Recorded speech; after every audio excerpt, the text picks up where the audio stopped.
स्वाध्याय वर्ग 8वा, विषय मराठी,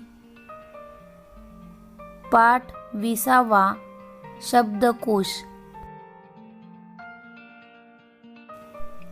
प्रश्न पहिला, नम्रता, अंबर, आलोक, वरद, वनिता, समीर, शर्वरी, शेखर, समीरा, मानसी, माधवी हे शब्द अकारविल्ले प्रमाणे लावा। अकारविल्ले म्हणजे अ या अक्षरापासून लावलेला क्रम म्हणजेच बाराखडीचा क्रम। अकारविल्लेप्रमाणे वरील शब्दांचा क्रम खालीलप्रमाणे येईल: अंबर, आलोक, नम्रता, माधुरी, मानसी, वनिता, वरद, शर्वरी, शेखर, समीरा, समीर। प्रश्न दुसरा, तुम्हाला पाठातील एखाद्या शब्दाचा अर्थ शोधायचा असेल तर यापुढे तुम्ही तो कसा शोधाल? सोदाहरण सांगा। मला पाठातील एखाद्या शब्दाचा अर्थ शोधायचा असेल तर यापुढे मी तो शब्द अकारविल्लेप्रमाणे शब्दकोशामध्ये शोधेल आणि नंतर त्याचा अर्थ समजून घेईल। उदाहरणार्थ, मला गे माय भू या कवितेतील पांग या शब्दाचा अर्थ शोधायचा आहे। त्यासाठी मी शब्दकोशातील पा या अक्षराने सुरू होणाऱ्या शब्दाच्या पानावर जाईल। नंतर शब्दकोशामध्ये क, ख च्या नंतर पांग हा शब्द मला दिसेल आणि मी त्या शब्दाचा अर्थ समजून घेईल। प्रश्न तिसरा, शब्दकोशाचा तुम्हाला कळलेला उपयोग तुमच्या शब्दात सांगा। शब्दकोशामध्ये शब्दांची रचना ही अकारविल्लेप्रमाणे म्हणजेच क, का, की बाराखडीप्रमाणे केलेली असते। त्यामुळे ज्या शब्दाचा अर्थ शोधायचा तो शब्द शब्दकोशामध्ये शोधणे सोपे जाते। शब्दकोशामुळे त्या शब्दाचा योग्य उच्चार, शब्दाची व्युत्पत्ती, त्या शब्दाचे समानार्थी शब्द, त्या शब्दाचे संदर्भानुसार बदलणारे अर्थ, अर्थाचे स्पष्टीकरण करणारे वर्णन किंवा चित्र या सर्वांची माहिती मिळते। प्रश्न चौथा, शब्दकोशासंबंधी खालील मुद्द्यांना धरून परिच्छेद तयार करा।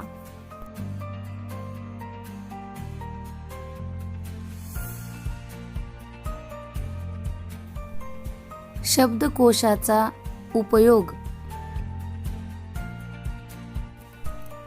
शब्दांचा अचूक अर्थ कळणे, शब्दांची व्युत्पत्ती लक्षात येणे, शब्दांचे लिंग कळणे, समानार्थी शब्द तसेच त्या शब्दापासून निर्माण झालेले म्हणी, वाक्प्रचार इत्यादीचा बोध होणे हे शब्दकोशाचे उपयोग आहेत। या व्यतिरिक्त शब्दकोशामध्ये शब्द हे अकारविल्ले म्हणजेच ककाकिकी बाराखडीप्रमाणे लावलेले असतात।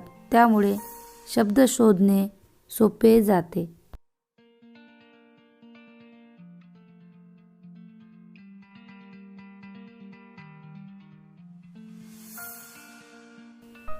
शब्दकोश पाहण्याची उद्दिष्टे. प्रत्येक शब्दाला विशिष्ट अर्थ असतो हे कळणे, शब्दाचा योग्य अर्थ माहीत करून घेण्याची सवय लागणे, शब्दाच्या अर्थाच्या छटा समजणे, शब्दकोश ही संकल्पना समजणे, शब्दकोशाची गरज व महत्त्व लक्षात येणे, शब्दकोश हाताळता येणे ही शब्दकोश पाहण्याची उद्दिष्टे आहेत.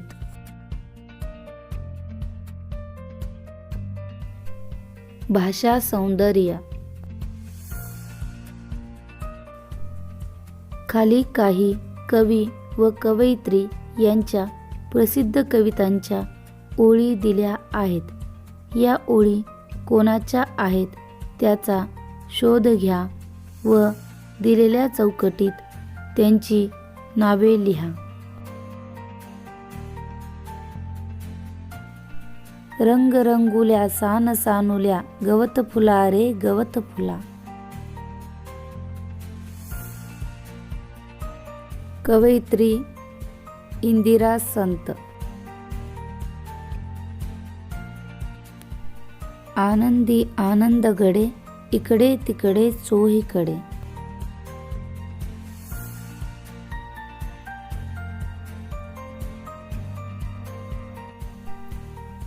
बालकवी त्र्यंबक बापूजी ठोंबरे.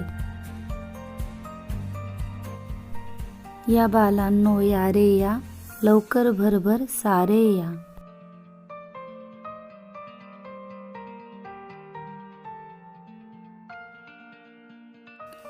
भा रा तांबे म्हणजेच भास्कर रामचंद्र तांबे. एका तळ्यात होती बदके पिले सुरेख.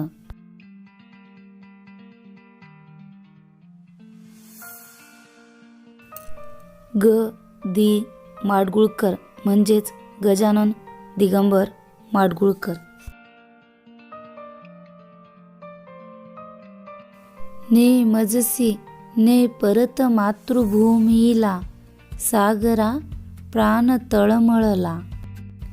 यापूर्वीच्या व्हिडिओमध्ये म्हणजेच गे मायभू तुझे मी या कवितेच्या स्वाध्यायामध्ये आपण या कवितेचे वाचन केले. या कवितेचे कवी आहेत स्वातंत्र्यवीर सावरकर म्हणजेच विनायक दामोदर सावरकर, वि.दा. सावरकर. अरे संसार संसार जसा तवा चुल्यावर.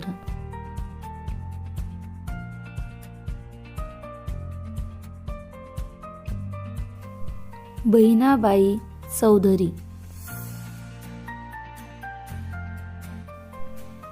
छळून घ्या संकटांनो संधी पुन्हा मिळणार नाही.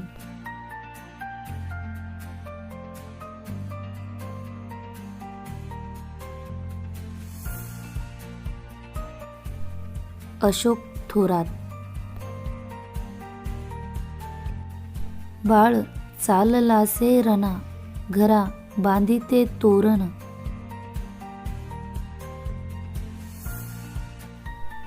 पद्मा गोळे.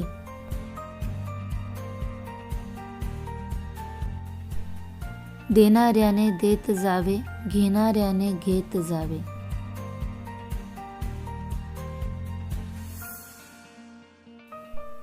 विंदा करंदीकर म्हणजेच गोविंद विनायक करंदीकर. विंदा करंदीकर हे करंदीकरांचे टोपण नाव आहे. या नभाने या भूमीला दान द्यावे.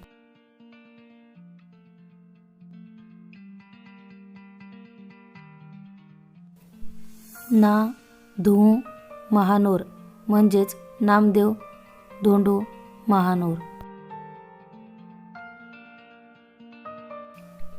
खरा तो एकची धर्म जगाला प्रेम अर्पावे.